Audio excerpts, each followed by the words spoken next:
There's a legal word that protects almost every burger ad you've ever seen: puffery.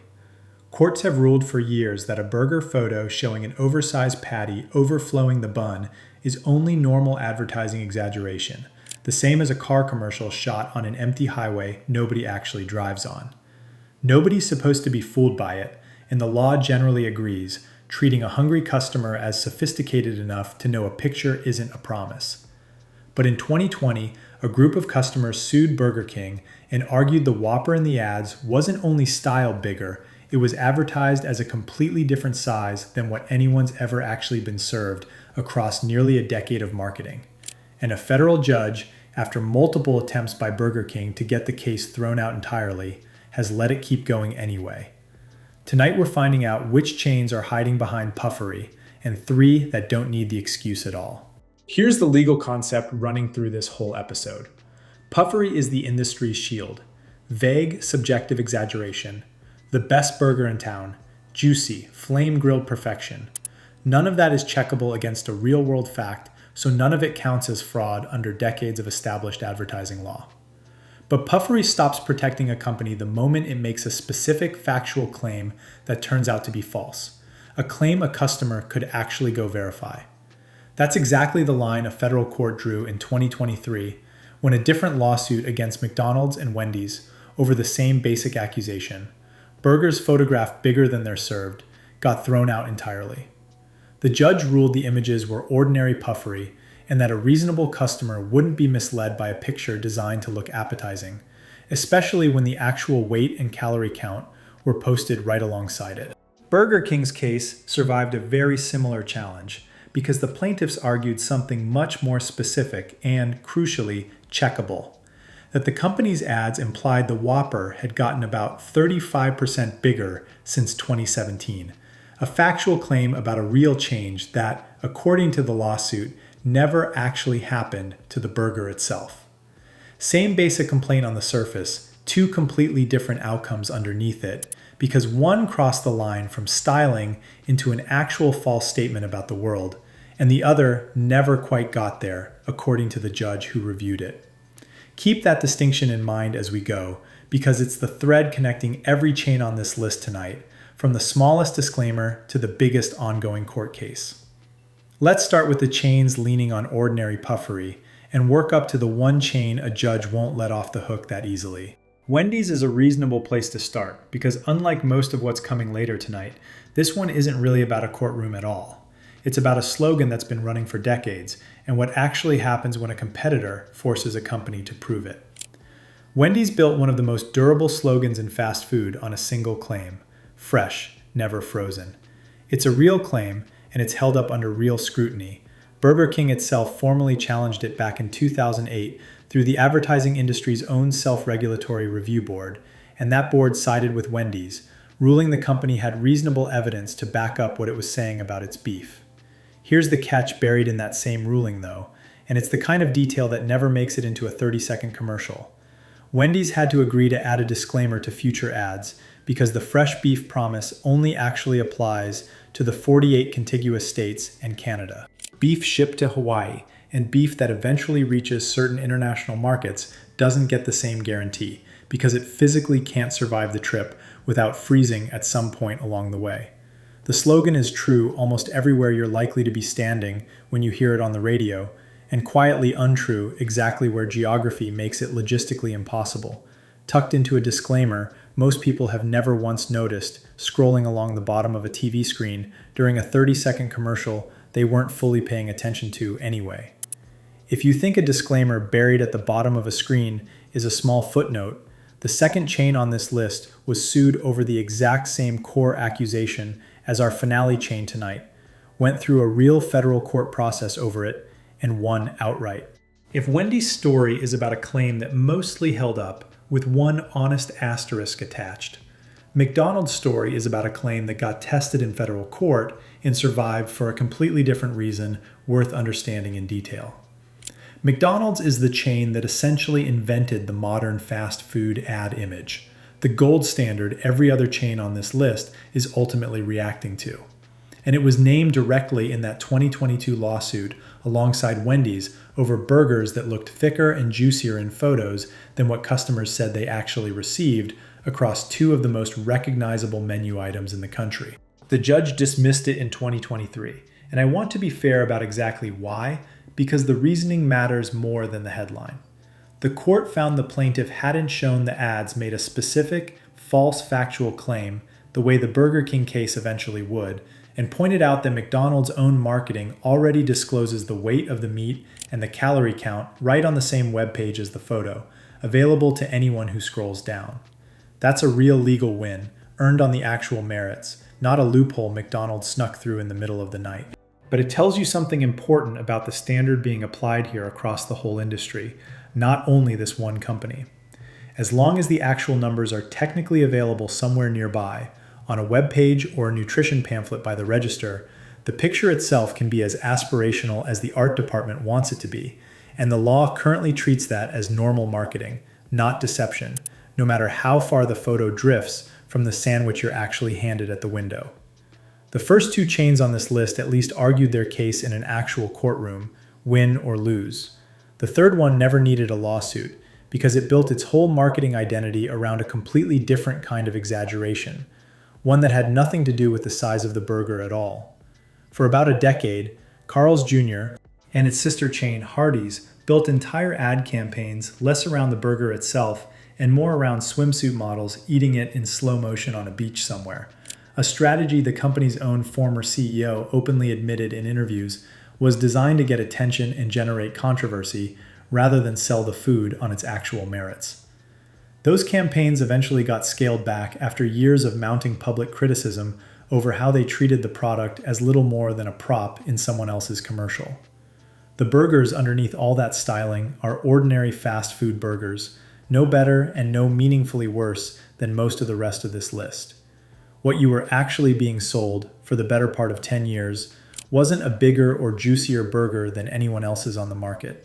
It was a commercial you'd remember walking out of the theater or scrolling past online, which is a fundamentally different thing from a burger actually worth remembering once you'd unwrapped it and eaten it yourself, sitting in your car in the parking lot.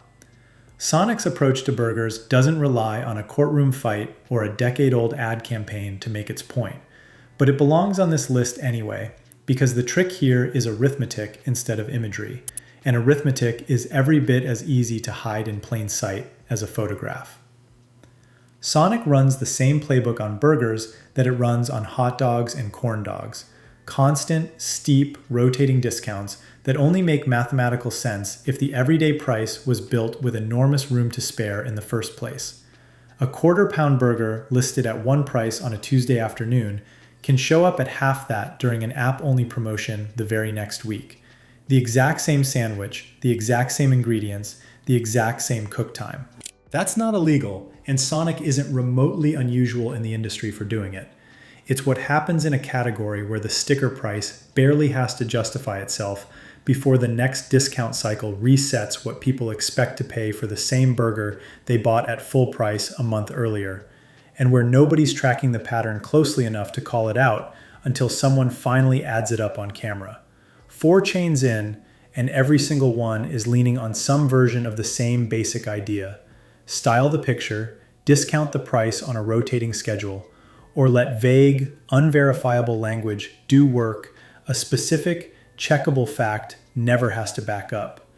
None of the 4 broke any actual law doing it, and that's worth sitting with for a second before we get to the 5th. The 5th one is the only chain on this entire list that a federal judge has actually repeatedly refused to let off the hook.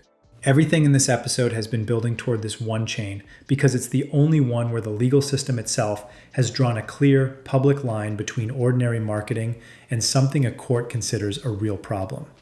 This isn't a story about styling or puffery anymore. This is a story about a specific, factual claim a judge has decided a jury might actually get to hear after 2 separate attempts by the company's own lawyers to make sure it never got that far. 19 customers from 13 states sued Burger King starting in 2020, arguing the Whopper and company advertising appeared roughly 35% larger and carried more than double the visible meat compared to what actually arrived in the box, and specifically that the ads implied the burger had grown since 2017, when, according to the complaint, it never actually did. Burger King tried to get the case thrown out. The judge said no.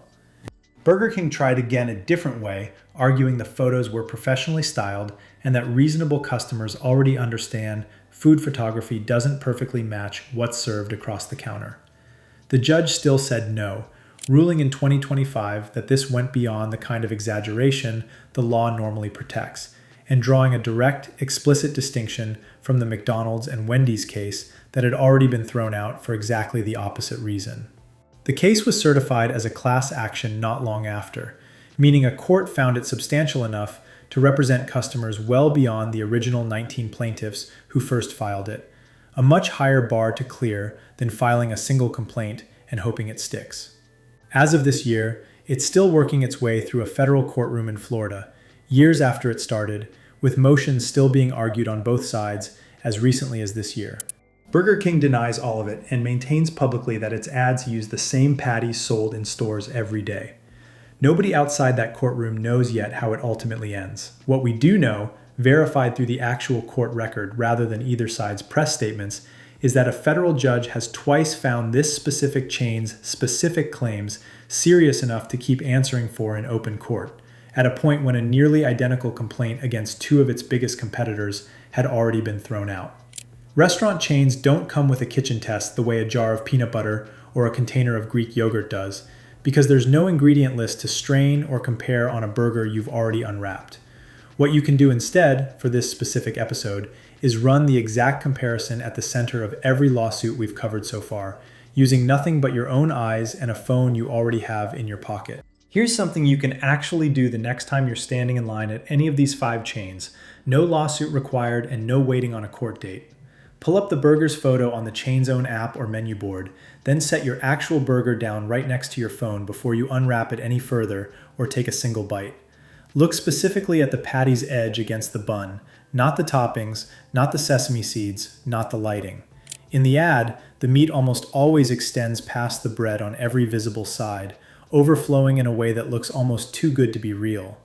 On the tray in front of you, it usually doesn't extend past the bread at all. That gap between the photo and the product is the entire lawsuit against Burger King, distilled into about 10 seconds you can check yourself, for free, standing at any counter in the country, without a law degree or a class action notice ever showing up in your mailbox. Try it once at a chain you visit regularly, and you'll likely find yourself doing it automatically from then on. The same way you can't unsee a magic trick once someone's shown you exactly where the mirror is hidden behind the curtain. 5 chains, 5 different ways of leaning on a picture, a price, or a piece of legal language most customers have never heard of before tonight, and to be fair to all 5, staying inside what the law currently allows while doing it, which is precisely why nobody at any of these 5 companies has been fined or forced to shut down over any of it. So let's find 3 that don't need any of that machinery to make their case, because the food and the story underneath it hold up without a marketing department's help. Of the 3 places we're about to cover, this is the one most people already assume is different, and the actual history backs that assumption up rather than contradicting it, which isn't always the case when a beloved brand gets put under this kind of scrutiny. In-N-Out was started in 1948 by Harry and Esther Snyder with a single stand in Baldwin Park, California, and it's remained in that same family for its entire history since. Esther ran the company as its president from 2000 until her death in 2006, and her granddaughter Lindsay Snyder owns it outright today, making her one of the youngest self-made female billionaires in the country, almost entirely on the strength of a menu that's barely changed in decades. The chain has never sold a single franchise, keeps its menu to a small handful of items, and famously operates without a microwave, a freezer, or a heat lamp anywhere in any of its kitchens. This is a company that's never had to build an advertising campaign around making its food look bigger or juicier than it actually is, because it's spent more than 75 years building a reputation around consistency and a short menu instead of a marketing budget. If In-N-Out proves a chain can stay consistent by refusing to grow past its own kitchen habits, Five Guys proves a chain can stay honest by barely advertising at all, which turns out to be its own quiet form of quality control.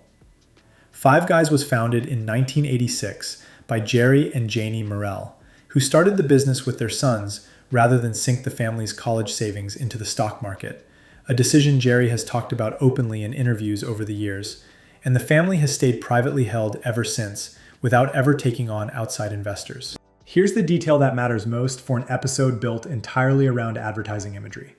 Five Guys spent decades essentially not advertising at all in any traditional sense, growing almost entirely on word of mouth, a reputation for a genuinely large burger, and consistently high rankings in blind taste surveys conducted by outside publications. You cannot get sued over a misleading burger photo showing more meat than you actually received if you've never really run that kind of image-heavy ad campaign in the first place. The third pick on this list is the one place where I need to be most careful about separating the folklore from the current ownership structure, because both genuinely matter here.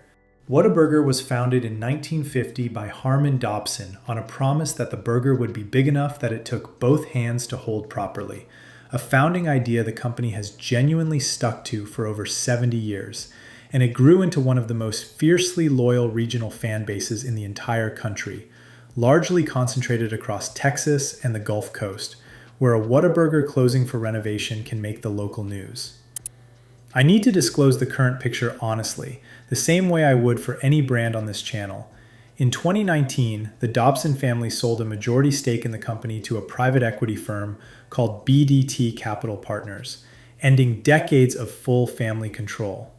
The family retains a piece of the company, and by most accounts the food, the orange and white stripes, and the 24-hour hours haven't meaningfully changed since the deal. But the majority owner writing the big checks and making the biggest long-term decisions today is an investment firm based in Chicago, not the Dobsons themselves. And that's worth knowing honestly before you decide how much of the folklore you're actually paying for at the drive-thru. The same disclosure this channel makes for any beloved regional name that's quietly changed hands behind the counter. Now here's a regulatory contrast worth knowing, because it cuts against the usual pattern on this channel, where the stricter rule almost always turns out to live somewhere else and never here. In the United Kingdom, there's an actual regulator built specifically for exactly this problem, the Advertising Standards Authority, a body with real enforcement power that can formally investigate a company's ad images on its own initiative and order them changed or pulled entirely, without a single customer ever having to hire a lawyer or file a complaint in court. Burger King has already been down this exact road once before, more than a decade ago, when the UK's ad authority cited the company for burgers with height and thickness considerably less than what was advertised in its own marketing, and the ads had to be pulled from circulation as a direct result of that finding. Here in the US, there's no equivalent agency that can order a misleading burger photo off the air on its own authority. The only tool available to an American customer is a private lawsuit, filed individually or as a class action, that can take years to resolve, cost enormous legal fees on both sides, and, as we've seen twice tonight already, doesn't always survive contact with a judge, even when the underlying complaint sounds reasonable to an ordinary person. A government body with the actual legal authority to make a company change a false picture before it ever airs, rather than years and multiple expensive court filings after the fact, funded by taxpayers and industry fees, rather than by individual customers gambling their own time and money on a lawsuit that might get thrown out before it even reaches a jury. Just not here. So here's what to actually do the next time a burger ad catches your eye on a menu board, a phone screen, or a billboard on the highway. You don't need to memorize which lawsuits are pending, which ones got thrown out, or which specific chain currently has a court date on the calendar. Remember the one test that works everywhere, at every chain, whether or not a lawyer has ever gotten involved. Look at where the meat sits against the bun in the photo, then check where it actually sits on the burger sitting in your hand a minute later. If the picture and the product roughly agree with each other, that's a company that isn't leaning on the gap between the two to sell you something. If they don't agree, you've already run the same basic test a federal judge is still deciding on in a Florida courtroom, and you didn't need to wait years for a verdict, hire an attorney, or join a class action to know the answer for yourself, standing right there at the counter with the evidence in both hands.